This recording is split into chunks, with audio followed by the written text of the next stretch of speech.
Olá, pessoal!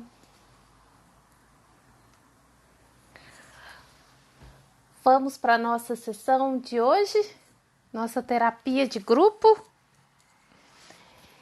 Jeane, tudo bom? Oi! Inocência Autista, adoro. Adoro o nome que vocês colocam, gente. É muita criatividade. Tudo bom? Qual que é seu nome mesmo? Olha eu perguntando já os nomes. Da Inocência Autista, qual é o seu nome? Oi, Silmara.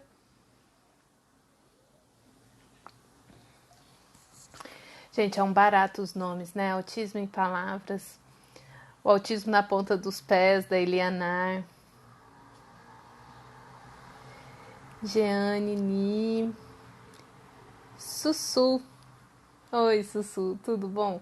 É claro que depois em alguma outra live eu vou te perguntar também. Olha, quem deu a honra da presença. Oi, Arthur, tudo bom? Então, gente, eu tô com o meu terceiro olho aqui hoje, ó. Aqui, vamos lá. Pois bem, gente, eu não sei se vocês vão lembrar, mas assim, muita gente chegou depois aqui nesse espaço, né, do Espectrando Consciente, mas eu já tinha feito há um tempo atrás uma live sobre relações abusivas. Tinha ficado muito bacana, muito intensa, mas não consegui salvar, o Instagram não colaborou muito. E aí perdemos. Mas enfim, aí vamos trazer essas informações de novo. E também tem bastante gente nova por aqui. Para a gente poder começar a pensar nossas relações. E quando a gente vai falar de relações abusivas, eu sempre gosto de dizer que é uma via de mão dupla, né? E que não tem como trabalhar uma relação abusiva, por exemplo, que eu fico vendo essas campanhas, né, de violência contra a mulher, essas coisas todas. Precisa ter as campanhas, só que não é só uma campanha de conscientização. Precisa ter um espaço para autocuidado, um espaço terapêutico mesmo para conhecimento, de autoconhecimento. Porque quando a gente trabalha relações abusivas, chegando em relações violentas, agressivas, não adianta você só conscientizar a população, a sociedade. Você tem que trabalhar a própria pessoa, a pessoa que é vítima e a pessoa que é o agressor. E aí vou explicar por que que isso acontece. Então, muitas vezes assim, atualmente, né? Bom, isso sempre existiu, mas hoje tem campanhas e as pessoas têm mais acesso à informação e consegue denunciar mais coisas, enfim, mas a violência contra a mulher é uma realidade, sempre foi. Hoje as informações elas chegam mais rápidas e em mais lugares, né? Então a gente fica tendo acesso a coisas ruins que acontecem, enfim. E aí precisa, né, de suporte, precisa de questões legais, precisam de instituições para dar apoio para essas mulheres, porque sair de uma relação abusiva ou sair de uma relação agressiva é extremamente complexo e difícil. Deixa eu abrir a porta para o Snow sair, peraí.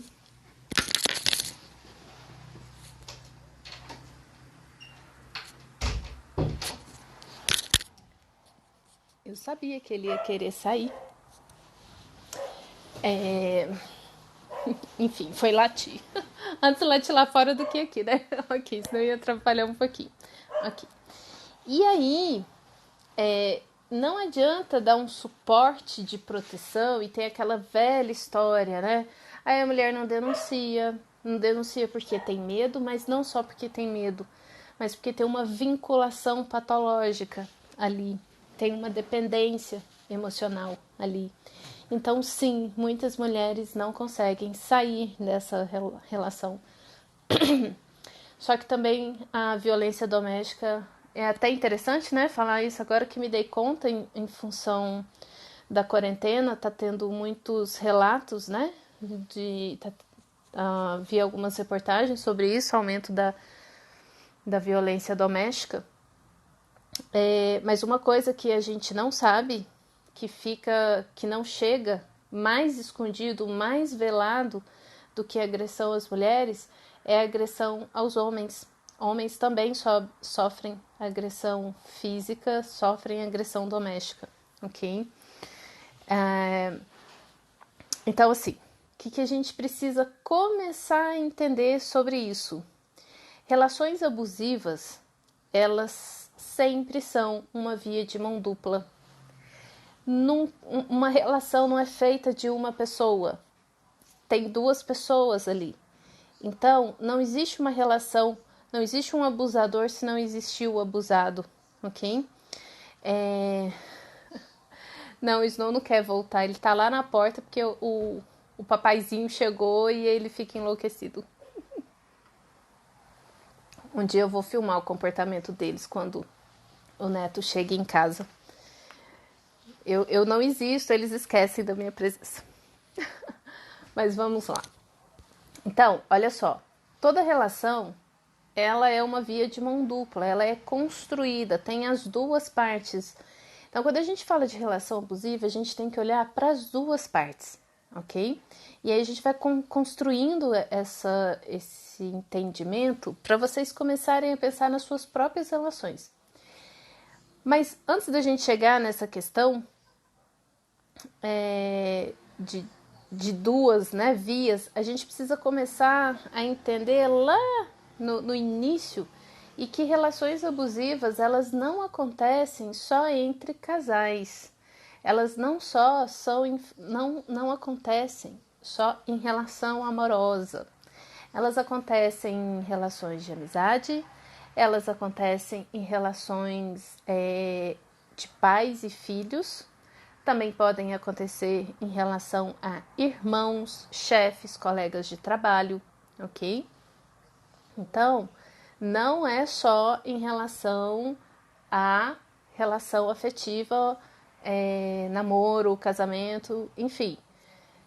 Pais e filhos, pais podem ser os abusadores, como os filhos também podem ser os abusadores. Então, isso não tem uma regra, quem é quem aí nessa história. E a gente tem que... Por isso que o autoconhecimento ele é uma ferramenta de empoderamento muito importante. Para você entender o seu funcionamento e o funcionamento do outro também. Então, o que acontece? Olha, Felipe! Beijo! Saudade! Que bom você aqui! Então vamos lá. Para a gente pensar em relação abusiva, a gente precisa pensar nas nossas relações primárias, porque as coisas começam muitas vezes lá. Então, olha, Fernanda também, só gente, olha só gente. Fê, beijo! Saudade. A Fê me manda mensagem, mas eu, no meu ser autista, nunca respondo. Se ela me pergunta coisas técnicas, indicações, etc, eu respondo. Mas quando ela me pergunta, e aí, como você tá, Gabi? Me fala da vida nova. Silêncio eterno, né, Fê? Não é desconsideração, mas é o que eu chamo de preguiça verbal, sabe? É porque tem tanta coisa para contar que... A gente vai demorar, mas é muito trabalho. Oi, Roberta, tudo bom? Oi, Paula. Então, ó, vamos lá, deixa eu concentrar nesse conceito que é importante. Então, a gente tem que aprender assim. O cérebro é uma máquina de aprendizagem, ok? Tudo que a gente aprende nos nossos primeiros anos de vida é de fundamental importância. Isso vai ter uma influência gritante na nossa vida futura e adulta. Então, as nossas relações primárias, pais, mãe, pai, ou cuidador, que não necessariamente é mãe e pai, define a forma, define o estilo, o tipo de vinculação que a gente cria, né?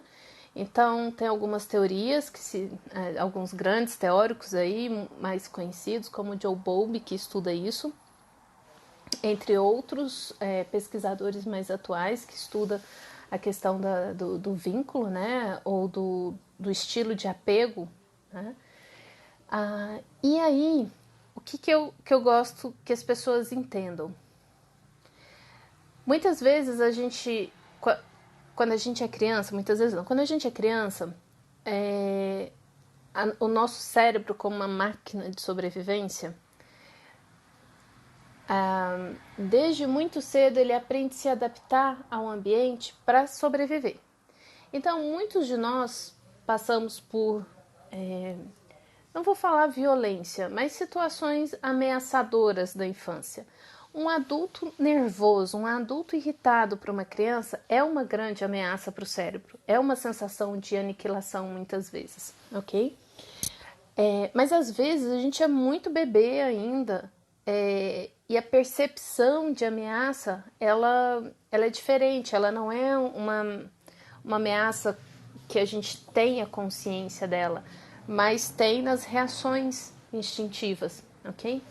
Então, desde muito cedo, o cérebro vai criando, vai aprendendo a conhecer aquele ambiente, aquela dinâmica de funcionamento, tons de voz, voz alta, voz agressiva, ou voz manhosa, voz sedutora, enfim, que vai ser o estilo de pai e mãe, ok? Tá. Muitos de nós não vivenciamos agressão física ou vivenciamos um ambiente, um lar com agressão física, mas sim com muita chantagem emocional, com manipulação, enfim, que são coisas muito características do ser humano, ok? Mas o importante é a gente, depois que a gente cresceu, a gente tem que liberar pai e mãe das dificuldades dele, dos conflitos dele, e aí é responsabilidade nossa resolver aquilo que ficou de conflito na gente, tá? Então, em terapia, sempre que eu falo que a gente vai trabalhar a dinâmica familiar, que começa a falar do estilo de pai e mãe ou de cuidador, eu sempre friso isso, que nunca é no sentido de criticar ou de julgar o comportamento deles, ou de falar mal, mas no sentido de compreender aquela dinâmica. Então, oi, Poliana, tudo bom? A Glícia também tá aí. Então, a gente vai crescendo, aprendendo aquele estilo de vinculação. E muitos de nós, porque a nossa cultura é uma cultura até hoje com uma comunicação violenta, no estilo muito repressivo, muito agressivo de educar, né? Que na verdade é de moldar um comportamento à base de críticas, né? Então a gente já falou aqui sobre como na nossa cultura os erros são vivenciados, né? Então nós somos filhos de uma cultura com uma comunicação violenta. Está em alta, né, essa coisa da comunicação não violenta ou da comunicação assertiva. Isso é treino. Os paizinhos mais jovens agora, alguns interessados em aprender isso e já aplicar em seus filhos. Mas ainda vão ser muitas gerações até que realmente isso mude. Até lá ainda teremos muita comunicação violenta e isso tem as suas consequências, ok? Então, a gente cresce tendo aprendido um determinado padrão de vinculação. Algumas pessoas vão sofrer situações ou vão ter experiências que vão convidá-las a ter reações mais de congelamento e de passividade, ok? Lá, desde criancinha, qual vai ser a diferença para uma criança que vai ser combativa, enfrentativa, para uma criança que vai ser mais passiva, mais sem reatividade, ok? isso tem a ver, sim, com questões genéticas, questões de personalidade, que a criança já nasce com uma certa estrutura, ok? E que também foi interferida lá desde o processo da gestação, com a química da mãe, essa coisa toda, tá? Porque o processo de gestação já é uma experiência, já começa processamento de informação ali, informação sensorial naquele corpinho, aquilo ali já é memória e aquilo vai formando o padrão de reatividade da criança em relação aos estímulos. Então, o bebê não é um ser passivo. O bebê, ele reage à mãe desde a gestação, e esse bebê, ele provoca reações na mãe também. Então, desde a nossa gestação, essa relação já é de mão dupla, ok? E às vezes, antes da gestação, já tem uma história, uma forma que já vem de gerações e gerações, e sempre falo aqui da constelação familiar, que é uma abordagem que ajuda a gente a trabalhar essa coisa sistêmica, ok? Então, tem vários fatores que interferem nisso. Enfim, e aí a gente vai crescendo e vai aprendendo formas de reatividade. Então, uma criança que tem um perfil, uma tendência, uma estrutura já mais passiva, menos reativa, ela provoca o sistema nesse lugar que ela está. Porque, lembrando, né, dos mecanismos de sobrevivência, o que é o congelamento, o que é o ser passivo tal? É não ser ameaçador, ou o congelamento é não provocar a fúria do agressor ou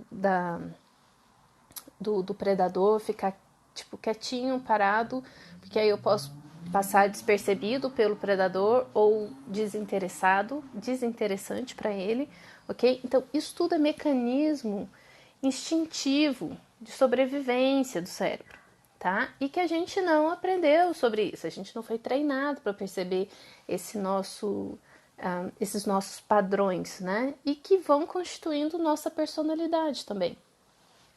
Ok. Daí o que acontece, ok? Uma criança mais reativa, ela vai causar no ambiente comportamentos e reações em relação a ela, diferente de uma criança mais passiva, menos reativa, tá certo? Bem, e aí imagina que uma criança cresceu com pais que tinham muitas brigas. Eu não vou nem falar agressão física. Vocês triplicam isso daí de gravidade quando tem agressão física, né? Mas uma criança cresceu com pais muito agressivos verbalmente, que discutiam muito, que brigavam muito. Quando tem dois adultos gritando, brigando, aquilo para a criança é assustador. Algumas crianças petrificam, congelamento, outras choram, outras reagem, outras vão defender pai e mãe, enfim, ok? Nunca ninguém é neutro no ambiente. Então, essa criança cresceu nesse ambiente, vendo pai e mãe brigar, ok? E ela muito petrificada. O que acontece nessa história? Aquele ambiente, para aquele cérebro, é um ambiente familiar. Eu cresci nesse ambiente. Isso para o meu cérebro é familiar. Então, a tendência é que eu vou me atrair por características muito semelhantes àquelas com as quais eu cresci. Por quê? Porque tudo que é familiar para o cérebro, ele entende como seguro. Não importa se é disfuncional ou não. Importa que eu conheço, importa que é familiar. E aquilo é seguro, ok? Então, imagina, a base do que eu aprendi de vinculação são vinculações agressivas. Estou dando um exemplo. Sim, padrões, vão ser a repetição dos padrões, exatamente.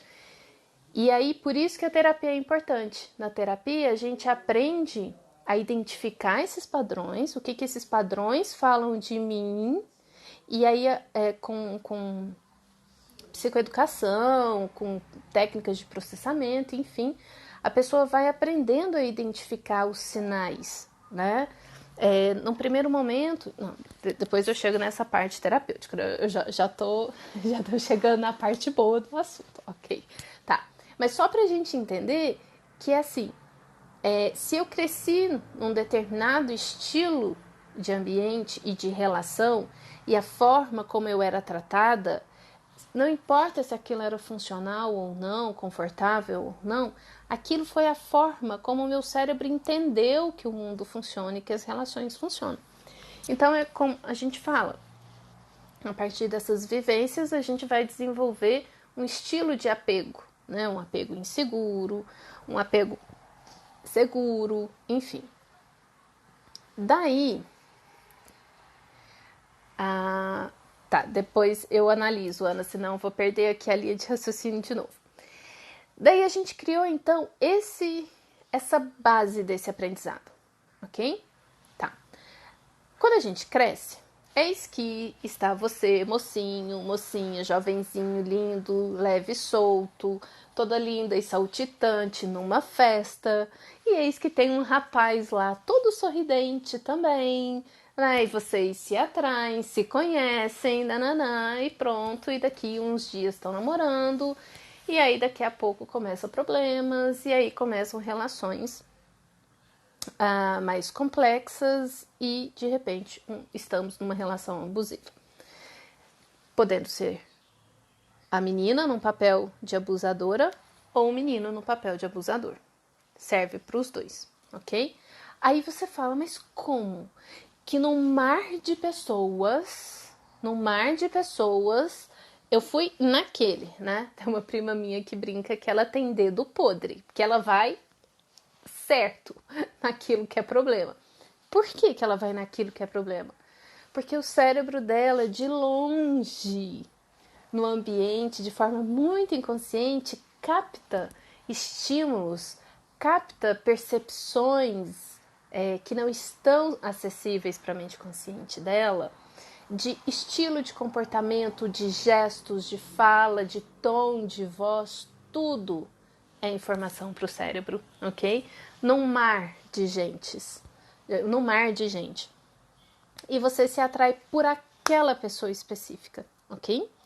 Isso é um tipo de acontecimento onde as pessoas podem se atrair quando tem a ver com repetição, padrões. Eu sempre me coloco nesse tipo de relação, ok? Porque eu me atraio, vamos supor, para a gente não ser injusto, pegar um exemplo de um casal que a mulher tem um comportamento abusador. O que é uma mulher com comportamento abusador, né? Aliás, aí já classificando, conceituando o que é uma relação abusiva, que vai ser uma relação em que uma das pessoas ela ataca a autoestima da outra pessoa, né? Coloca para baixo, critica, tá sempre desvalidando o outro, atacando de várias formas, ok? Pode ser de forma agressiva, no jeito de falar, no tom de voz, né? Você não presta para nada, enfim, formas mais agressivas de falar, como pode ser também de forma muito amorosa, ok? E muito sedutora. Então, olha só, né? Porque eu acho que você tinha que se esforçar mais, entende? Então, não é só a forma de falar, mas é o jeito, o conteúdo, ok? E mulheres desvalidam muito os homens, muito. Então, eu sempre gosto de frisar isso, porque a minha experiência na Marinha, ela me permitiu ter acesso a um nicho de sofrimento que não chega nos consultórios. Porque dificilmente o homem procura terapia no consultório particular. Na Marinha, muitas vezes o militar, ou no meio militar em geral, o militar ele vai para a psicologia por ordem. Ele tem que ir, Ele foi encaminhado pela junta de saúde e ele é fiscalizado se ele está indo ou não. E aí muitas vezes ele chega lá, claro, contrariado, mas com o decorrer do processo terapêutico ele vai se dando conta, né? Oi, Pedro, tudo bom? Então, ali eu vivenciei, eu acompanhei casos e fui me dando conta desse nicho de sofrimento que são os homens vivenciando relações abusivas e que isso não aparece em lugar nenhum, ok? Homens vivenciando agressão física também, tá? E aí, assim, o que seria essa relação abusiva, então? Tanto através de agressões, de falas, voz alterada, mas de forma muito sedutora ou bem velada, tipo, você viu o marido da fulana, né? Conseguiu a promoção e você não consegue nada, né? Enfim, formas, mas isso não foi nem tão sutil assim, né? Sim, existem os passivos agressivos, os manipuladores, sedutores, né? Chantagem emocional. Existem várias formas de se colocar uma pessoa para baixo, de provocar insegurança no outro, de provocar medo no outro. E aí, esse é o ciclo da relação abusiva, tá? Eu detono sua autoestima, isso te faz se sentir seguro, inseguro, e o fato de você se sentir inseguro, você vincula muito mais a mim. Porque se você está inseguro, nada na sua. Você não vai ter. Se você está inseguro, você não sente que você vai ter alguém para te apoiar. Você tem mais tendências a sentimentos de rejeição. E aí o medo de ficar sozinho faz com que eu me vincule mais ainda a uma pessoa que é como se eu entendesse que, bom, é só essa pessoa para me querer mesmo. Do lixo que eu sou, eu ainda tô pegando o boi, né? Essa expressão antiga, né? Me vendo que eu tô pegando o boi, isso é coisa de Minas. Tô pegando o boi aqui dessa pessoa querer ficar comigo, né? Então, psicopatas são sedutores, sim.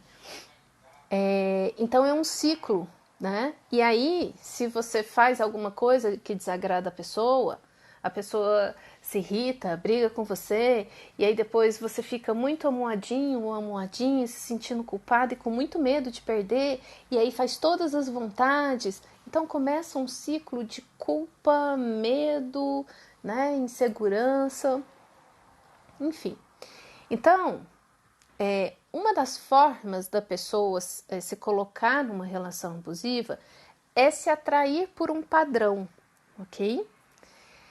Só que existe uma outra forma, e olha que coisa, tá? A gente fica se esforçando cada vez mais para agradar. Exatamente, porque a pessoa ela tem como referência que ela é a causadora do ataque, né?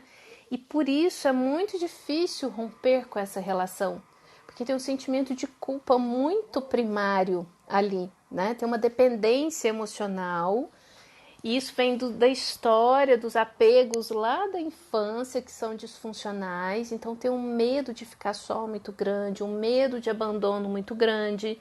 Então a gente vai vendendo a alma ao diabo, né? Mas achando que eu que provoco ou não a fúria do outro.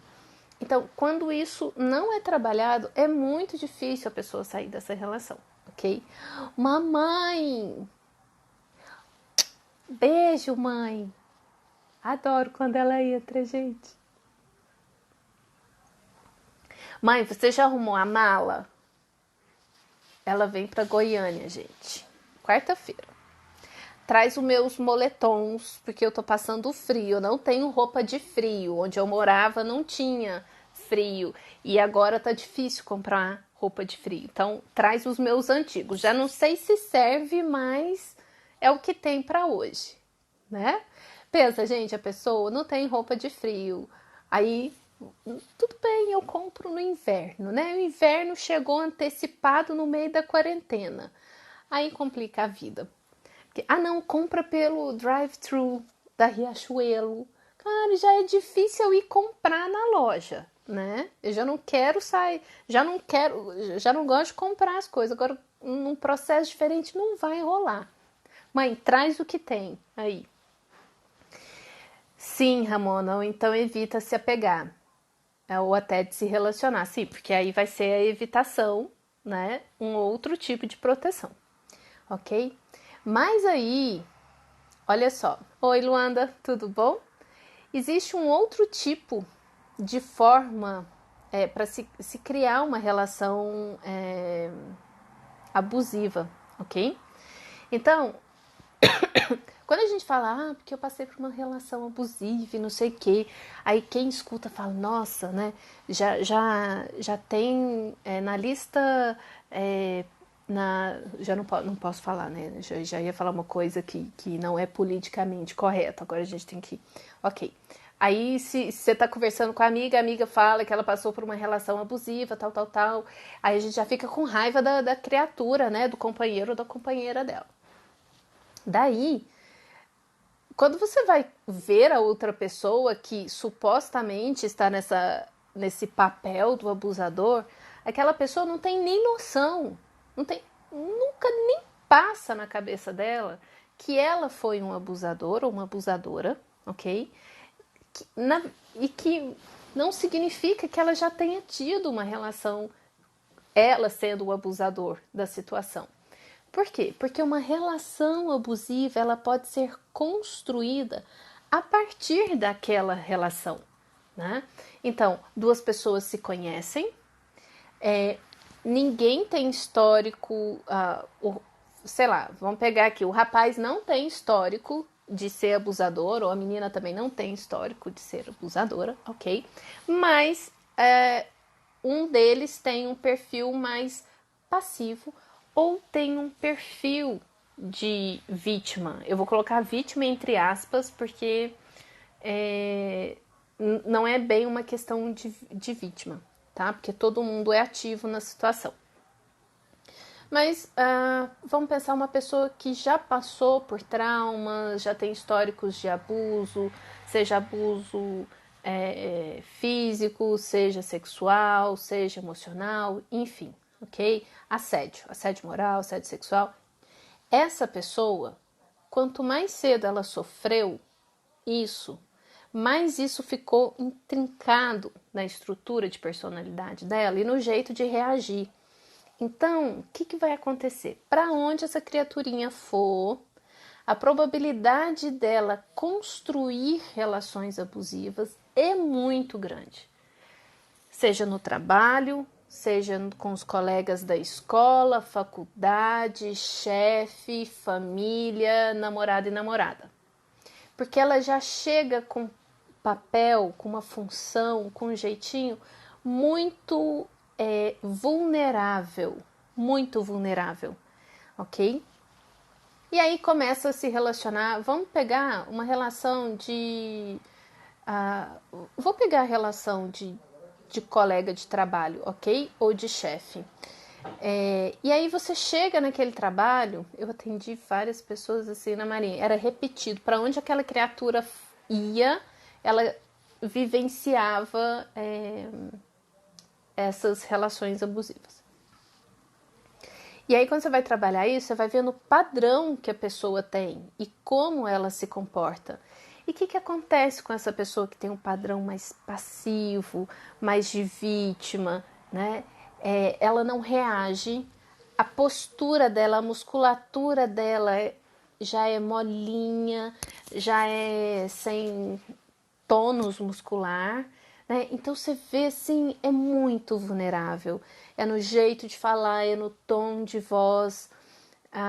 E se alguém fala um pouco mais, já fica com aquele olhar paralisado, travado, e vai e executa tudo, não consegue se posicionar de jeito nenhum. Sabe aquela história de cachorro sentir cheiro de medo? É a mesma coisa, tá? E aí chega uma hora, imagina, no trabalho, numa instituição, uma hora você encontra alguém que tem o perfil já de abusador, mas que às vezes nem tem o perfil de abusador, tá? Vamos pegar um chefe, vamos pegar uma chefe, né? Que não tem histórico de ter comportamento abusivo. Mas aí chega um rapaz, né? Com perfil todo assim. E a forma que ele se comporta no ambiente gera um estímulo para essa outra pessoa. E cada vez que ela reage a ele, e ele tem um comportamento mais passivo, ele vai ensinando a ela como ela se comporta com ele. E esse comportamento passivo, ele gera uma espécie de irritabilidade no outro. Às vezes gera raiva, porque você espera que o outro reaja, né? Então, é um mecanismo muito, muito curioso. E aí, cada vez, se eu me irrito um pouquinho, um dia eu me irrito um pouquinho com a criatura. E aí, a pessoa tem um comportamento bem, nossa, pelo amor de Deus, me desculpe, isso não vai acontecer mais, tal. Já tem um comportamento over, mas para um papel de, pelo amor de Deus, não me manda embora, pelo amor de Deus, gosta de mim, sabe? Uma coisa bem, assim, de sofrimento mesmo, mais dramática e mais over, né? E aí o outro, não, claro, imagina, tal. Só que ali começa cada vez mais quem tá na outra posição começa a crescer e cada vez mais o outro diminui. Porque essa é uma relação construída, ok? E de repente essa pessoa sai dessa relação, vai fazer terapia e percebe que estava vivenciando uma relação abusiva, né, com o chefe. Por quê? Olha como funcionam as coisas. O chefe dá a demanda, né? Não, eu faço sim. A pessoa está esgotada, acabada, não aguenta mais, mas ela não consegue se posicionar. Ela não consegue falar não, né? Então, o que o chefe ou a chefe faz? Continua. Eu tô achando que tá dando conta. O outro só sabe de mim aquilo que eu falo. O outro só sabe o meu limite se eu me colocar. Então, pessoas que têm dificuldade em colocar limites nos outros têm muita chance de sofrer relações abusivas. E por que essa pessoa tem dificuldade de colocar limite nos outros, né? Ela não aprendeu a fazer isso.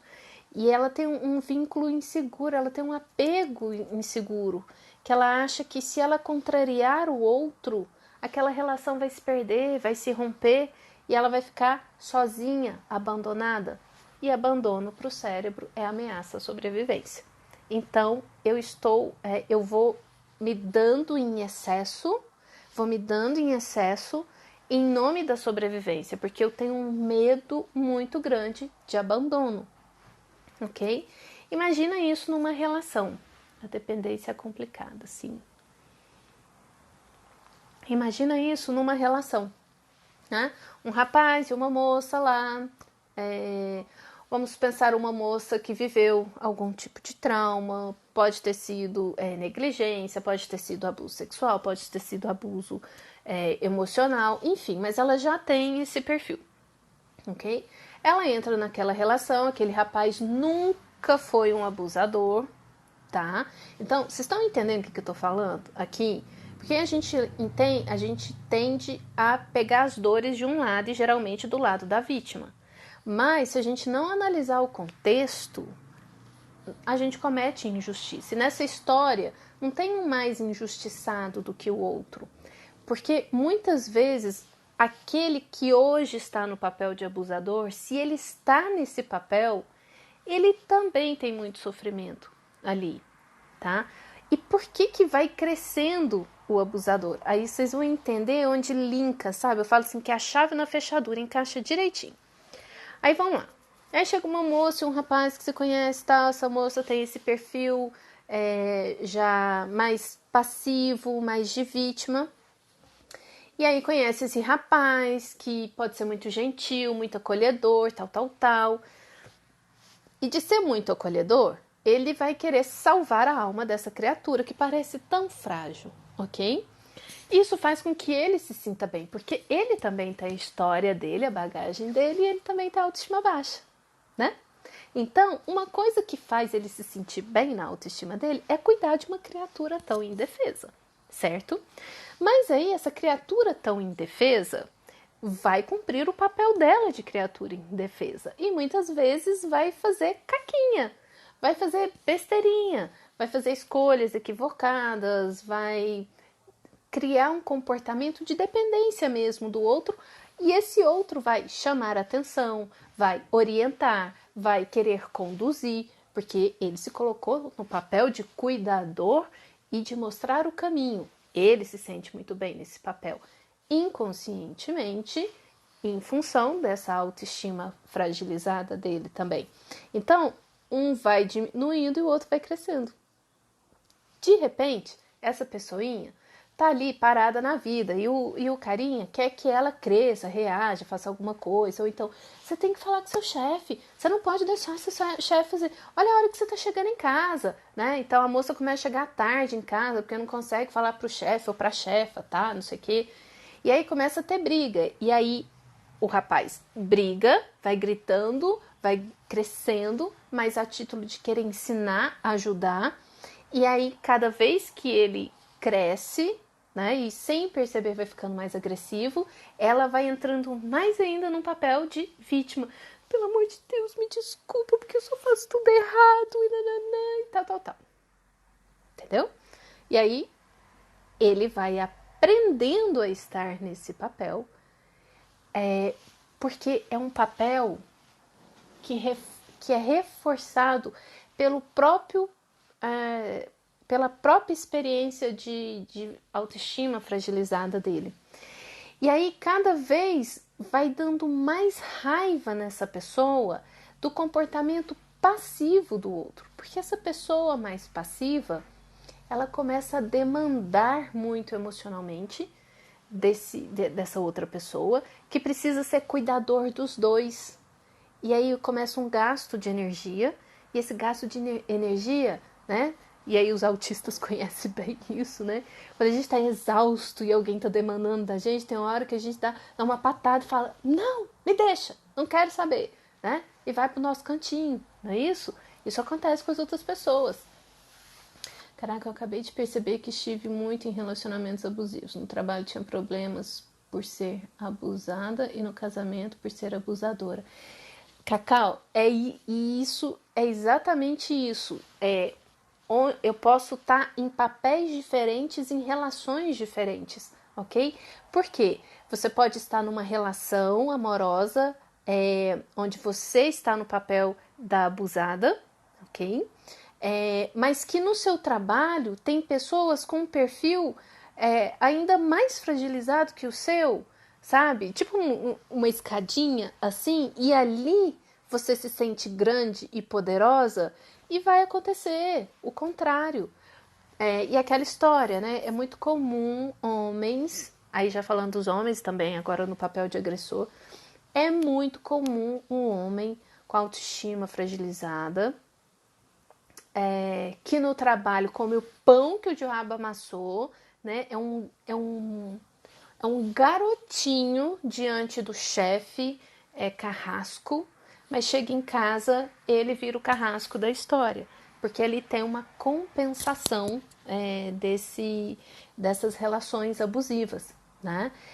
E também pode acontecer o contrário, né? Uma mulher com um perfil mais dominador, mais combativo, enfim, e conhece um rapaz de coração bom, gente, né? Chave na fechadura de novo. Não é que sempre vai ser assim, mas dependendo de como for essa relação, e essa autoestima dessa mulher e o papel que esse cara se coloca, vai se construir uma relação abusiva. Sim, é muito interessante, complexo, que a maioria de nós em algum momento já viveu, sendo abusador e abusador, ou estando no papel de abusada, né? Mas é aquela história, nós fomos treinados para ver o que o outro faz comigo, mas a gente não é treinado para ver o que eu faço com o outro. Então, como eu atendia e acompanhava muitas famílias, né, na Marinha, eu tive essa vivência de forma muito intensa. E muitas vezes, né, chega a mulher sofrida, né, porque uma traição, ou porque dedicou a vida ao homem e ela não se sente valorizada, e etc. E aí você vai vendo essa dinâmica de relacionamento e o que essa mulher faz com aquele homem também, né? Então, eu falo que da mesma forma que existe o racismo às avessas, né? Existem também essa coisa da gente colocar a mulher só como vítima e não é bem assim, tá? Porque numa relação, se existe um abusador, só existe um abusador porque existe um abusado, tá? Então, trabalhos ou campanhas que apenas tentam alertar ou sensibilizar a parte da fragilidade da mulher, que é o tipo de campanha que a gente vê, não faz cócega. Não funciona e não vai funcionar. Porque essa mulher ela precisa ser trabalhada na base da estrutura de vinculação dela. Porque ela não consegue sair daquela relação. Por quê? Porque aquilo ali, primeiro, muitas vezes é familiar para ela, é o que o cérebro dela conhece, tá? Porque é da base dela. Outras vezes, porque ela tá numa questão de autoestima tão fragilizada que tudo que ela acha que ela merece é aquele traste ou ser maltratada. Se você não trabalha essa mulher... Gente, é muito difícil terapia com mulheres vítimas de agressão, tá? E aí, assim, falando dos bastidores, pro terapeuta, tem hora que vai ficando desesperador e a gente tá, né, faz supervisão, busca terapia, não sei o quê. Porque fica frustrante, porque você vê aquela mulher não conseguindo sair de uma relação, né? Aquela história só, não, aí ele veio, né? Vamos tentar de novo. Aquilo não vai mudar. E aí trabalhar essa autoestima, caramba, é muito difícil. É muito difícil. E aí piora isso quando tem questões financeiras, né? Dependência financeira. Mas eu já acompanhei muito caso. E é bacana, é bonito de ver quando a mulher cresce, fortalece essa autoestima. E aí ela fortalece o papel profissional dela. Mulheres que não trabalhavam, que começam a trabalhar, começam a ganhar seu dinheiro. Se ela não tiver estrutura para continuar naquilo ali, naquele crescimento, naquele enfrentamento, ela não consegue. Porque é muita pressão do sistema para voltar ela para o lugar que a gente conhece. Que o sistema conhece ela, seja esposo, trabalho, filhos, ok? Filhos, muitas vezes, são grandes abusadores das mães e dos pais também. Tá? A gente acaba falando mais mulher, né? Enfim. Tá no processo, né, Paty? Tô aqui programada para assistir um episódio atípico com minha filha, mas não consigo sair. Cacau, vai ficar gravado. Se Deus quiser, essa live vai ficar gravada, gente. Vocês fazem reza braba, porque da outra não ficou desse assunto, né? Então, assim, filhos muitas vezes são grandes abusadores dos pais, tá? Irmãos são abusadores de irmãos. Então, dificilmente a pessoa que está no papel de abusador, ela se percebe como tal. Ela não é o vilão da história, não, gente. Não é o vilão da história. É construído, é via de mão dupla. Os dois precisam ser trabalhados. Mas se não tem condição de trabalhar os dois, ok? O trabalho é fortalecer a autoestima e a autoconfiança. Se essa pessoa não tiver estrutura, ela não consegue sair daquilo ali, tá? Uma coisa que também reforça a passividade da vítima é justamente o fato de não ser responsabilizada pela atitude de vítima. Perfeito, Paty. Embora possa parecer horrível ser vítima, é cômodo também. É o que a gente chama de ganho secundário, né? Que na verdade É porque não tem a gente não tem esse exercício de autoconhecimento de saber o que eu provoco no outro. O que eu provoco no outro. Gente, trabalhar com vítima, com pessoas que sofrem, né, que são vítimas de agressão física, ou violência sexual, ou assédio moral no trabalho. Caramba, chega uma hora assim, eu acompanhei alguns casos, né, de militar, tanto homem quanto mulher. E aí, o resto é aquela pessoa vivendo aquilo sempre. E onde ela vai, ela cria aquilo ali para ela. Se ela não consegue perceber, e isso é o que eu mais trabalho, qual a sua parcela de responsabilidade nisso, sabe? Pois é, né? Muita informação. A sensação que eu tenho, assim, é que a informação tá vindo picada, mas depois vocês assistem de novo e consolida aí as informações. A vítima não se vê vítima e o abusador não se... Exatamente, Patrícia, perfeito. Você resumiu de forma bem... Por isso que eu sempre falo, o autoconhecimento é a ferramenta que a gente tem mais preciosa pra gente. Quando você começa a se trabalhar, e isso não é incentivado, né, na nossa cultura, ainda tem muito essa coisa de terapia pra gente desequilibrada. Caramba, não é. Pra mim, terapia é acessório de luxo. Né? Porque, infelizmente, ainda é um serviço muito. É um serviço caro, é um serviço que vale, né?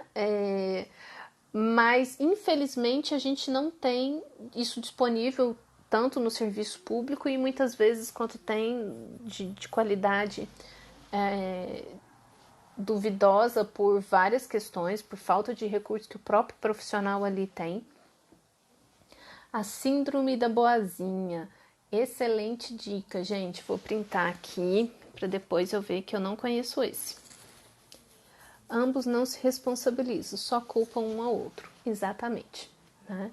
Então, quando começa na terapia a pessoa, porque ela faz isso, e ela, ok, e você? Não me fala dela, fala de você. Mas porque ele faz isso, não me fala dele, me fala de você, tá? Então, o que é a parte, assim, né? Deixa eu coordenar aqui o horário, gente, tá? Então, a ideia é a gente começar a ver assim, se eu acho que eu tô numa relação abusiva, a principal coisa é qual minha parcela de colaboração para aquilo ali. Isso em relação ao autismo, por exemplo, o autista ele tem uma prevalência maior, né, uma possibilidade maior de ser vítimas, né, de vivenciar, não gosto dessa palavra vítima, de vivenciar relações abusivas pela própria dificuldade de se comunicar mesmo, de se posicionar. Deixar de ser vítima demanda muito da pessoa, ela precisa decidir mudar. Sim, Paty, e se ela não tiver suporte para isso, é muito difícil. Porque também não é só uma questão de decisão, é uma questão estrutural do sistema dela, muitas vezes. Aquela personalidade foi forjada naquele tipo de vinculação. Né? Quanto mais cedo aconteceram essas coisas, ou essa estrutura, né, essa formação cerebral, mais difícil vai ser, mas não que não possa.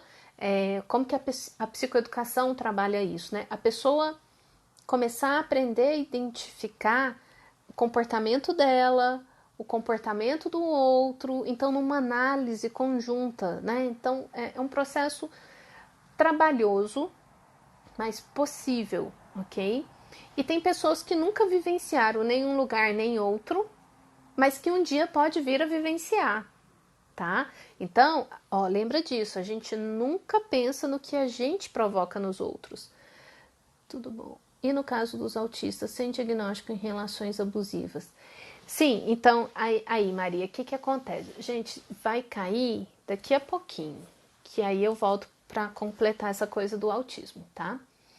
Falo por mim, eu aprendi esse comportamento. Meus pais são assim, era um modo de vida. Eu vou responder o da Mari. Falei Maria, Mari. É muito comum que vítima queira mudar o outro para tentar... Exatamente. É muito comum que a vítima queira mudar o outro para atender o desejo dela. Ela quer que o outro mude, mas ela mesma não.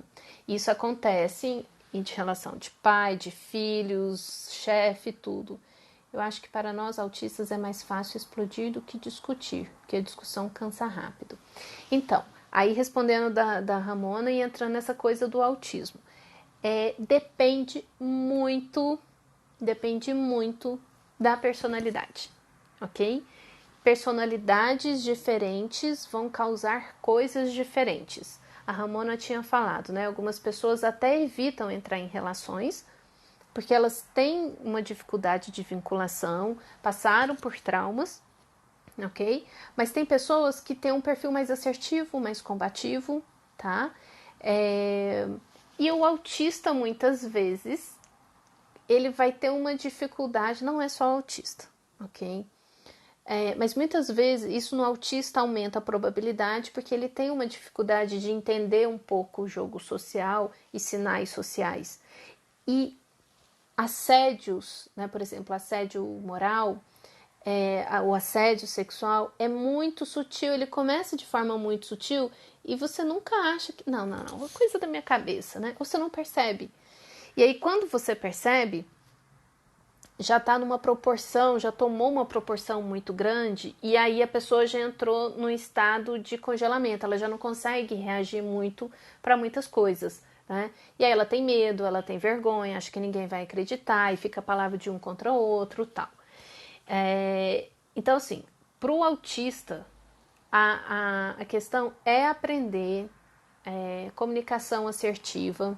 A gente fez um workshop, algumas meninas participaram, né, sobre treinando essa coisa da comunicação assertiva. É difícil colocar limite no outro. Isso não é só para o autista, é para todo mundo, porque a gente não foi treinado para isso. Como a gente foi treinado muito numa comunicação agressiva, crítica, a gente tem os nossos apegos, nosso estilo de apego muito fragilizado. Então a gente teme que aquilo que eu vou falar para o outro vai chatear no outro. E aí a Patrícia Neumann, ela trabalha com altas habilidades. Aí eu não sei, Paty, o que você acha disso, né? Mas a galera das altas habilidades que eu tenho contato, que eu conheço, uma coisa que me chama muita atenção, e eu não sei se é porque eu, no meu funcionamento autista, não consigo ser daquela forma, mas é um comportamento que me chama muita atenção de forma positiva, as pessoas com quem eu me relaciono de altas habilidades, caramba, elas têm uma assertividade genial. Genial. Só que a assertividade delas, eu admiro aquela assertividade e falo, eu preciso aprender isso, é assim, ó, desse jeito, tal. Mas quando elas são assertivas comigo, eu me sinto ameaçada, eu me sinto pressionada, sabe? Então, assertividade do outro, e aí eu tenho um perfil combativo. E aí, quando o outro é assertivo comigo, muitas vezes eu demoro a processar aquela assertividade. A minha primeira reação, que é o meu registro de base, é reativo e defensivo. Eu me distancio, eu me desvinculo, mas como eu já sei de tudo isso conscientemente em processo de psicoeducação, eu não tomo mais decisão baseado nisso. Eu me dou um tempo, me reorganizo e depois eu volto pro jogo, ok? Pensando em estratégias novas e quando eu vou ver, realmente não era nada daquilo que eu tinha, como eu tinha recebido a princípio, aquela assertividade ou aquele posicionamento da pessoa, né? Então, mas isso, assim, é eu me conhecendo muito, sabendo que eu tenho um padrão reativo, que eu tenho um padrão defensivo, mas que eu já sei que isso não necessariamente é o que o contexto está proporcionando, mas que é a minha forma de responder. Vocês entenderam isso? É bem nisso que pro autista a gente vai trabalhar não vai ser algo espontâneo, vai ser algo muito trabalhado. Então, se eu não sei, eu espero a raiva passar, o impacto passar, para depois eu dar as minhas respostas, ok? E haja processamento. Gente, 25 segundinhos. Eu vou encerrar aqui e a gente volta para eu falar mais algumas coisinhas que eu acho importante, ok? Já volto então.